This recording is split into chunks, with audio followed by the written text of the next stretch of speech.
So let's see, little barbecue. We did some tire repairs to the two bicycles. So the kids got their old bikes repaired. They're pretty happy about that.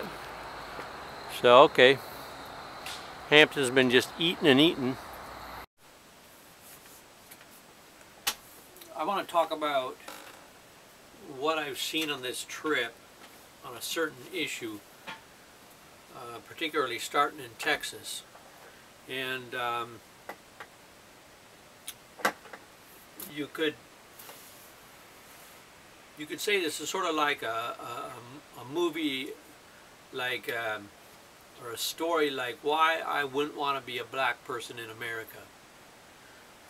And as I get further towards the south, I see this these two classes of people, and I'm always having somebody say to me, you know, I don't want to sound racist or nothing, but you know, that town there is all black people, or that place over there is black people. Therefore, that explains some kind of problem that's there. And I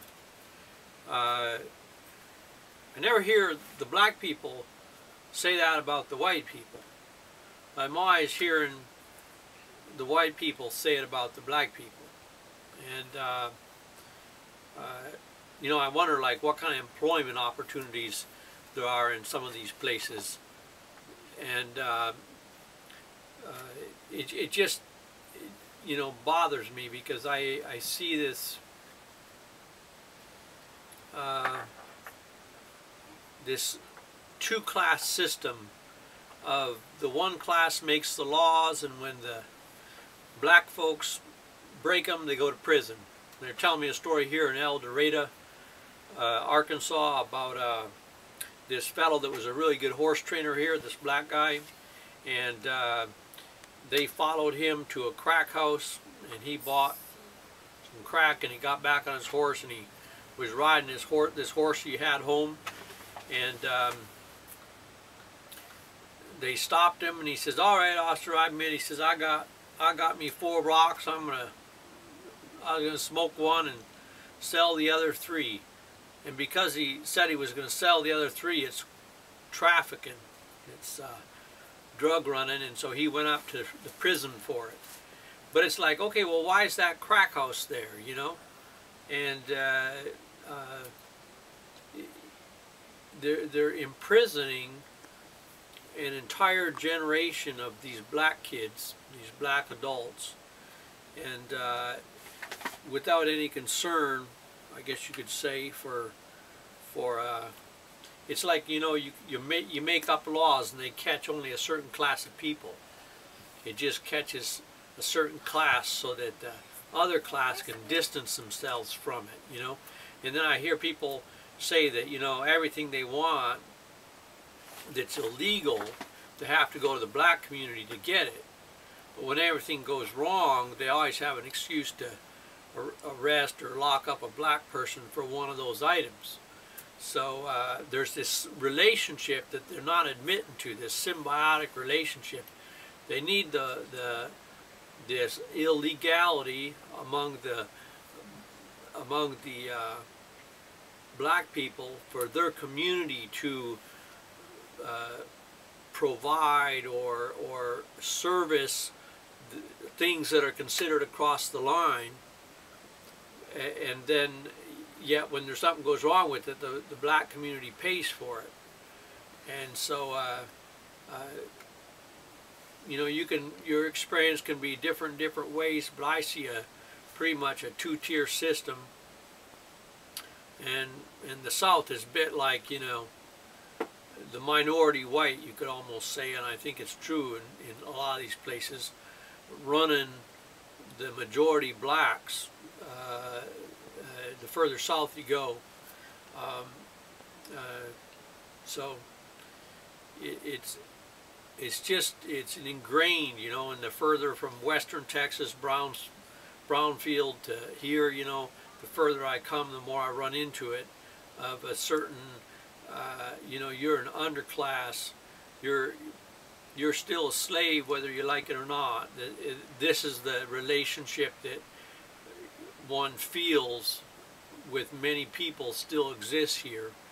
And it also makes a two-tier economic situation.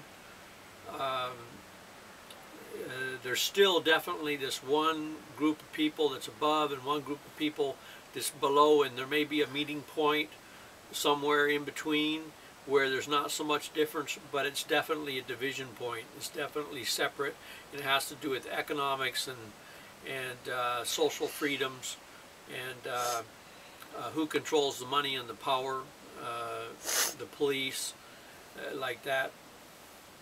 And it may vary community to community, but I sense it a lot as I'm traveling, and people just having an attitude about it, you know. And so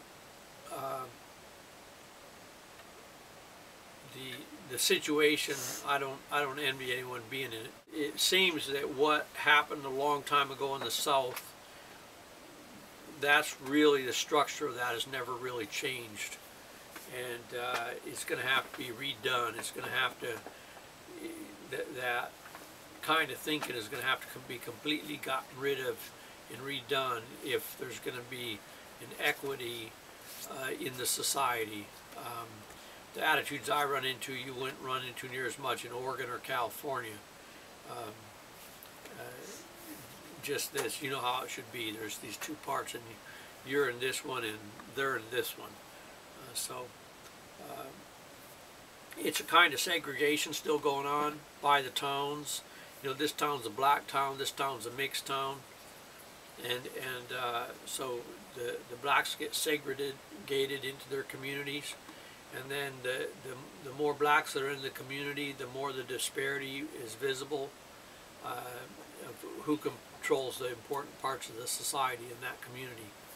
And you have to sort of experience it for yourself, but it's like I say, I like the black people in the South, and all the people I've talked to have been friendly and everything, but I don't like the attitudes, you know, on that subject. When I keep, you know,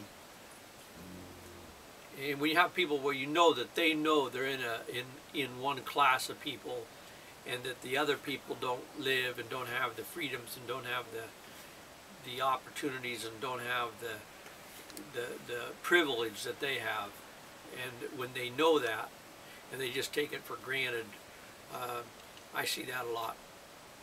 That's something for you to think about, and I wish it wasn't here, and I wish that, you know, that there was that this wasn't a two-tier plantation system, but it seems to be.